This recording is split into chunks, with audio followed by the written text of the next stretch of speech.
Capítulo 6. Isaías. Visión y llamamiento de Isaías. En el año en que murió el rey Usías, vi yo al Señor sentado sobre un trono alto y sublime, y la horda de su mano llenaba el templo. Por encima de él había serafines, cada uno tenía 6 alas. Con 2 cubrían su rostro, con 2 cubrían sus pies, con 2 volaban. El uno al otro daba voces diciendo: Santo, Santo, Santo es Jehová de los ejércitos. Toda la tierra está llena de su gloria. Y los quiciales de la puerta se estremecieron con la voz de los que clamaban, y la casa se llenó de humo. Entonces dije: ay de mí, que estoy muerto, porque siendo hombre inmundo de labios, habitando en medio de un pueblo de labios inmundo, han visto mis ojos al Rey, Jehová de los ejércitos. Entonces voló hacia mí uno de los serafines, teniendo en su mano un carbón encendido, tomado del altar con una tenaza, y tocando con él mi boca. Dijo: he aquí que esto tocó tus labios, y es quitada tu culpa, y expiado tu pecado. Después oí la voz del Señor que decía: ¿a quién enviaré? ¿Y quién irá de nuestra parte? Entonces respondí yo: heme aquí, envíame a mí. Y dijo: anda y di a este pueblo, oíd bien, pero no entendáis, ved por cierto, mas no comprendáis. Engruesa el corazón de este pueblo, y agrava su oído, y ciega sus ojos, no sea que viendo con sus ojos, y oyendo con sus oídos, y entendiendo con su corazón, se convierta y sea sanado. Entonces dije yo: ¿hasta cuándo, Señor? Y respondió él: hasta que las ciudades estén asoladas y sin morador, y no haya hombre en la casa, y la tierra esté hecha un desierto, hasta que Jehová haya echado lejos a los hombres y multiplicado los lugares abandonados en medio de la tierra. Y si quedare aún en ella la 10ª parte, ésta volverá a ser destruida, pero como el roble y la encina, que al ser cortado aún queda un tocón, así la simiente santa será su tocón.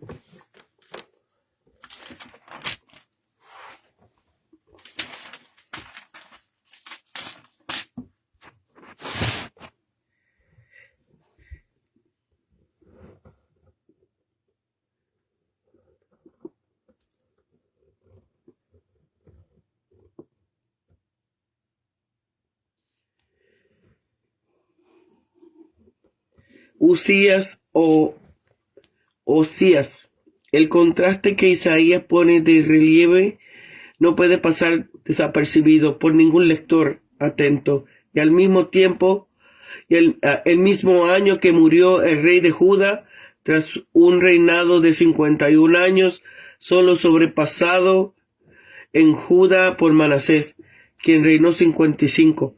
Isaías vio en su trono el rey de los cielos y de la tierra, los reyes humanos, por mucho que reinen, al cabo que mueren. Usías murió leproso en un hospital.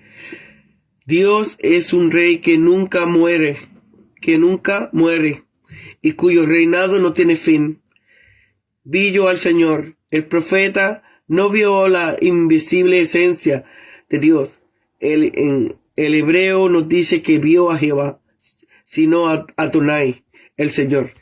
Esto es, las señales externas de su soberano señorío.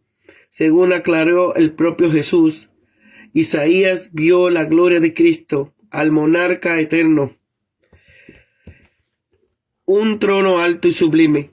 Esto es, excelso, elevado sobre todos los demás tronos, no solo porque los transciende, sino también porque los domina y controla. Orla de su mano. Ha presentado la figura del manto de Dios y su falda de un modo demasiado antropomórfico. Pues bien, Juan en su evangelio ha tenido el gran atrevimiento de afirmar que lo que vio Isaías fue la gloria de Jesús. Y verdaderamente fue así, porque la encarnación de Dios, que está expresada incorporadamente en todos los antropomorfismos de la Escritura, se centran en el nombre y realidad de Jesús, que es el ministerio manifestado del nombre invisible de Jehová. Serafines, vocablo derivado del verbo arder o quemar. Los serafines arden de amor a Dios, de celo por la gloria y de odio al pecado. La gloria de ellos está en tener abundancia, no solo de la luz del conocimiento de Dios, sino del ferviente amor a su santo nombre. Este es el único pasaje de la Biblia donde se mencionan serafines, conforme a una visión de la iglesia que comenzó en el siglo. Ellos se situaban a la cabeza de los 9 coros de ángeles, cuyo primer orden constaba de serafines, querubines y tronos. Y esto no es algo arbitrario si lo comparamos con los querubines de Ezequiel, que llevaban el carro del trono divino, mientras que aquí se dice que los serafines rodeaban la sede sobre la cual el Señor estaba entronizado. Sea como fuere, serafines y querubines eran seres celestiales de diferentes clases. Santo, santo, santo. Algunos teólogos antiguos creían ver aquí la revelación de las 3 personas de la Santísima Trinidad, pero el sentido inmediato del texto hace referencia a la santidad transcendente de Dios Santo por excelencia. Los pitagóricos decían que los números eran el principio de todas las cosas, pero las Escrituras, conforme a la cual Dios creó el mundo en 6 días, que son 3 días repetidos 2 veces cada uno, por medio de 10 poderosas palabras, y lo completó al 7º día. Nos enseña que Dios mismo es el principio de todos los números. El hecho de que 3 es el número de la unidad desarrollada que se contiene a sí mismo encuentra su último fundamento en el hecho de que es el número del proceso trinitario. De un modo consecuente, la trilogía de los serafines, como la de los querubines en Apocalipsis 4, fuera Isaías consciente de ello o no, nos indica que los espíritus tenían conciencia precisa del Dios Trino. Gloria, manifestación de la misma santidad íntima de Dios que penetra toda la creación, lleno de humo. Las nubes de Chequina, que ya se extendía por el santuario, se hizo más densa y extensa, a fin de velar toda más la trascendente presencia de Dios. Estoy muerto. Esta terrible visión de la majestad divina escogió al profeta con una sensación de su propia vileza. Estamos acabados si no hay un mediador entre nosotros. Y este Dios santo, un vistazo de la gloria celestial basta para conocernos que toda nuestra justicia es como trapo de inmundicia, inmundo de labios, mientras de una nación de labios impuros. Si nuestros labios no están consagrados a Dios, seremos indignos de tomar el nombre de Dios en nuestros labios. La impureza de nuestros labios debería ser objeto de pesadumbre, pues por nuestra palabra seremos justificados o condenados. Carbón encendido. El fuego es símbolo de purificación y de santidad. Por aquello que purifica los metales preciosos en el crisol, separado la escoria, expiado tus pecados, quienes son abatidos con la visión de la gloria de Dios, pronto serán levantados de nuevo con la vista de su gracia. Toda impureza o pecado ha sido quemada, quitada de la boca del profeta. El serafín ha realizado aquello que que su nombre indica, ha quemado del todo, ha destruido, pero no lo ha hecho en virtud de su naturaleza propia de fuego, en cuanto separada de Dios, sino por medio de fuego divino que él ha tomado de sobre el altar. Oí la voz del Señor. Una vez que sus labios han sido purificados, se han hecho dignos de entablar diálogo con el mismo Dios. ¿Quién irá de vuestra parte? Plural que puede tomarse como majestático, con el contexto deliberado en el que puede pensar en el carácter trinitario de Dios.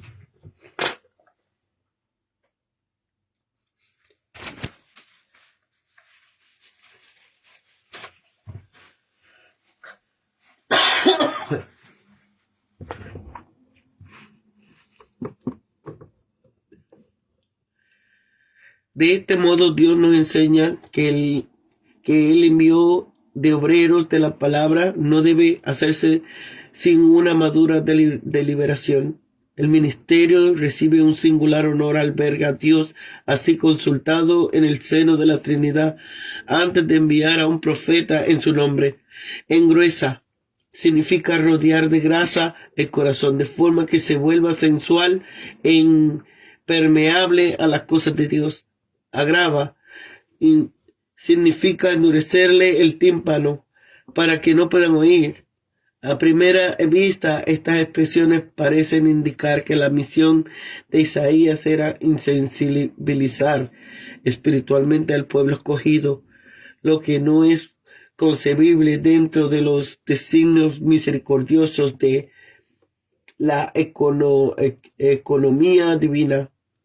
Los escritores orientales no entendían los medios tonos para dar vigor a la frase y causar más impresión en los lectores. Presentan las cosas con vivos contrastes violentos, buscando las frases absolutas, las paradojas, para resaltar más la idea principal.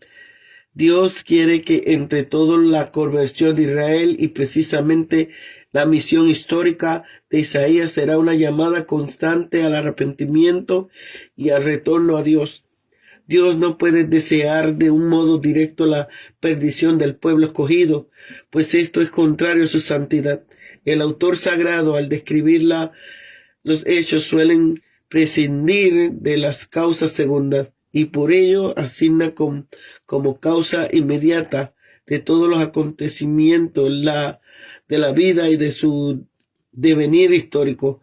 Dios prevé las malas acogidas que el pueblo elegido dará a las palabras de Isaías, desempeñado al Santo de Israel, y ve como resultado de la predicación de aquel la mayor abcegación de los israelitas, que se confirmaran con ocasión de la intervención del profeta.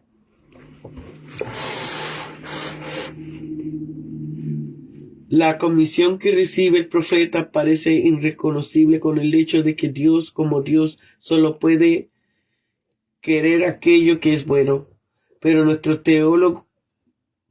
teólogos anteriores han sugerido la verdadera solución cuando afirma que Dios no endurece a los hombres de un modo positivo y efectivo, porque su verdadera voluntad, su obra directa, es la salvación, pero lo que hace de un modo ocasional y eventual desde el momento en que la ofrenda y despliegue de salvación que el hombre recibe, pero sin aceptarla de un modo personal, sirve necesariamente para llenar la medida de su pecado y lo hace de un modo radical, de manera que el deseo judicial de Dios, que originalmente estaba ordenado a la salvación del hombre, puede convertirse en principio de juicio. Esto sucede cuando un hombre ha dejado de recibir la gracia, no porque Dios así lo quiere directamente, sino porque ha empleado ya inútilmente todos los caminos y medios de gracia. 10ª parte. La visión de Isaías tiene lugar antes de la caída del reino del norte, Cuando las 10 tribus del reino de Israel marcharon deportadas a Siria, quedó la 10ª parte, esto es el reino de Judá. Pero también esta, dice aquí el Señor, será devorada de nuevo. A su vez, después de la deportación a Babilonia, había de volver una 10ª parte de aquella 10ª parte que constituía el reino de Judá, con lo que siempre queda del pueblo de Dios, un tocón. Esto es una pequeña parte de tronco con su raíz, de forma que no solo queda superficialmente para chupar la savia, sino también para recibir injertos. Aún queda un tocón, el resto sobreviviente al juicio, resto que se convertirá en una semilla, de la cual brotará un nuevo Israel, después que el antiguo haya quedado destruido. De esta forma, en unas pocas palabras, escogida se esboza el camino que Dios tomaría desde ahora con su pueblo. Este pasaje contiene un esquema de la historia de Israel hasta el fin de los tiempos. Israel es una nación indestructible en virtud de la promesa de Dios, pero la masa del pueblo estaba condenada a la destrucción a través de la sentencia judicial de Dios, y solo un resto que se convertiría perpetuará la nacionalidad de Israel y heredará su gloria futura. La ley de la bendición había sido anegada en las profundidades de la maldición infligida, que aún continúa dominando en la historia de los judíos hasta el día de hoy. El camino de la salvación sigue abierto a todos. Algunos individuos lo encuentran y nos ofrecen el presentimiento de lo que podrá ser y será, pero la gran masa se ha perdido sin esperanza, y solo cuando ella sea negada también podrá mantenerse una santa semilla que se salvará, porque el mismo Dios que mantiene la alianza hará que surja un nuevo y santo Israel, que será la promesa, llenará la tierra con su fruto, de manera que, conforme a la expresión del apóstol Romanos 11, este Israel vendrá a ser la riqueza de los gentiles.